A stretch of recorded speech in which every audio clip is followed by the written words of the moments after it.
Hello दोस्तों, आज हम बात करेंगे ऐसे व्यक्ति के कार्य के बारे में जो नशे में हो। वो नशा अपनी इच्छा से किया हो या इच्छा के विरुद्ध किया हो, मतलब कि जबरन किसी के द्वारा उसको शराब पिला दी गई हो या अपने आप से शराब पीता हो, तब नशे में हुआ है, तब उसने कोई ऐसा कार्य कर दिया हो जो अपराध के अंतर्गत आता हो, तो क्या उसको सजा मिलेगी कि नहीं मिलेगी। आज इसी पे चर्चा करेंगे।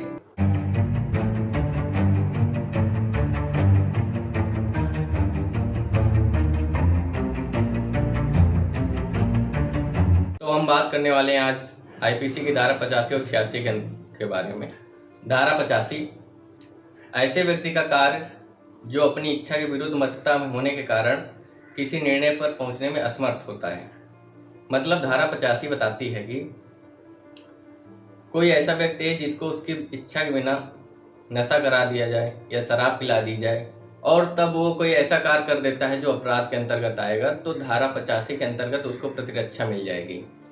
मान लीजिए आप किसी प्रोग्राम में जाते हैं और आपके साथ आपके दोस्त लोग भी हैं और वो आपके साथ मस्ती करने के लिए किसी जूस से भरे गिलास में नशे की गोली मिला देते हैं और आपको फोर्सफुली उसको पिलाने की कोशिश करते हैं, लेकिन आपको पता नहीं है कि उस जूस में क्या मिला हुआ है और वो लोग जबरन आपको पिलाने की कोशिश कर रहे हैं, तो आप सोचते हैं पी लेते हैं। जब आप उसको पी लेते हैं तो आपको धीरे धीरे नशा चढ़ने लगता है और भ्रम की स्थिति पैदा होने लगती है और आप सोचते हैं कि आप कहीं जंगल में हैं और आपके सामने कोई जानवर है जो आप पर हमला करने वाला है और उससे बचने के लिए आप फल काटने वाली चाकू को डंडा समझ के आप उसको उठा लेते हैं और जानवर जो आपको सिर्फ आभास हो रहा है कि वो जानवर है उसकी ओर करके फेंकते हैं। वो जाकर आपके दोस्त के गले में लग जाती है।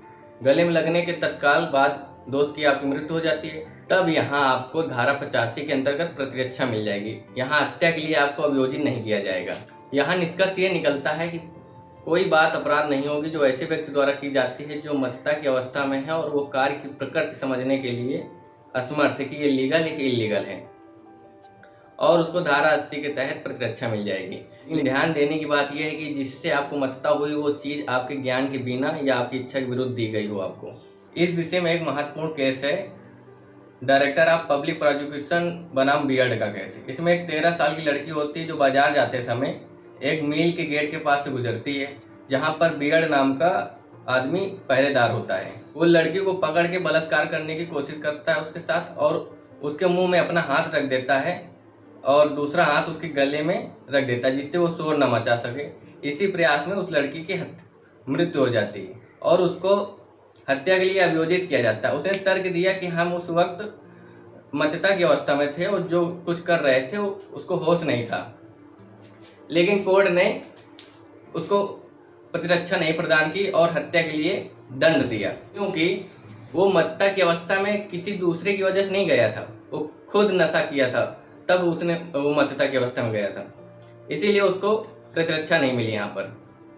अब बात करते हैं धारा 86 के बारे में। इसके तहत किसी व्यक्ति द्वारा किया गया अपराध जो मत्तता की अवस्था में है और जिसमें विशेष आशय या ज्ञान का होना अपेक्षित पाया जाता है, इसमें व्यक्ति को पूर्ण प्रतिरक्षा नहीं मिलती, क्योंकि व्यक्ति जो नशा करता है वो अपने ज्ञान में करता है और जो भी वो कार्य करेगा वो उसकी गलती होगी। मान लीजिए आप स्वयं में अपने आप से नशा करते हैं और अपनी मानसिक स्थिति खो बैठते हैं।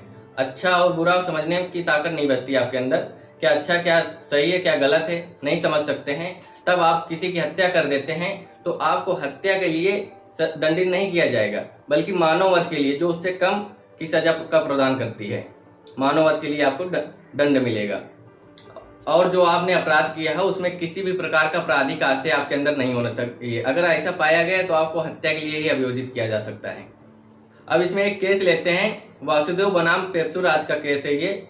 इसमें वासुदेव जो होता है वो फौज का रिटायर्ड जमादार होता है और वो उसके साथ में एक 16 साल का लड़का बारात जाते हैं।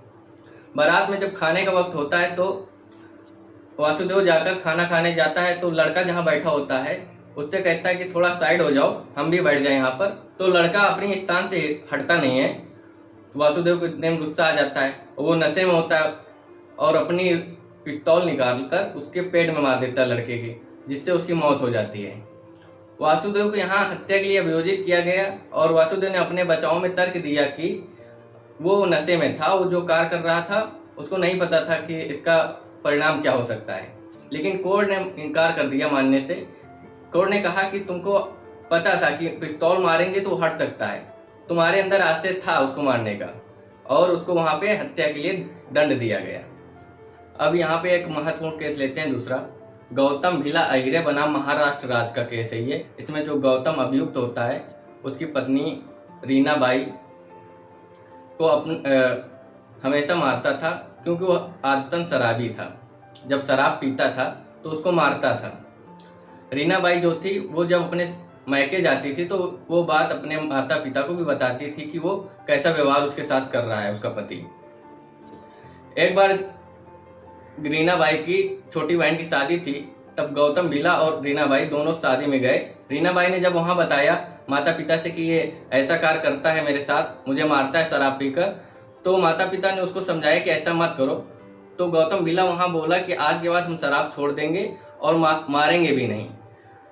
फिर वहां से जब वो रजामंदी होकर घर लौटे तो 2-3 महीने बाद फिर वही आदतन वो शराब पीने लगा और उसको मारने लगा। एक दिन वो शराब पीकर उसको मार रहा था, तभी गुस्से में उसने चिमनी उठा के उसकी ओर फेंक दिया, जलती हुई चिमनी, जिससे उसकी साड़ी में आग लग गई। रीना बाई आग बुझाने की कोशिश की, लेकिन आग बुझाने के प्रयास में वो बगल में नाला था उसमें गिर गई और वो काफी जल गई थी।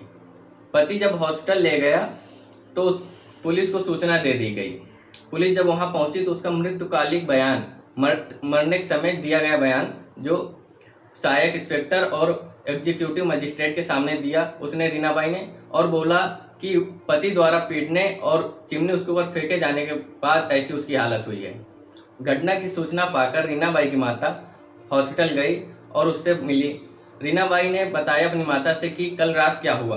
बताया कि उसका पति शराब पीकर आया और वो घर पर काम कर रही थी, तभी उसके ऊपर वो चिल्लाने लगा, मारने लगा, और बचाव में जब वो अपना विरोध की वो तो जलती चिमनी उसके ऊपर फेंक दी, जिससे उसको आग लग गई। आग लगने के बाद वो नाले में गिर गई। पुलिस ने गौतम के खिलाफ 307 और 323 के तहत मामला दर्ज कर लिया। दूसरे तीसरे दिन गंभीर चोटों के कारण रीना बाई की मौत हो गई, तब उसमें धारा 302 के तहत भी मामला दर्ज कर लिया गया और उसको हत्या के लिए अभियोजित किया गया।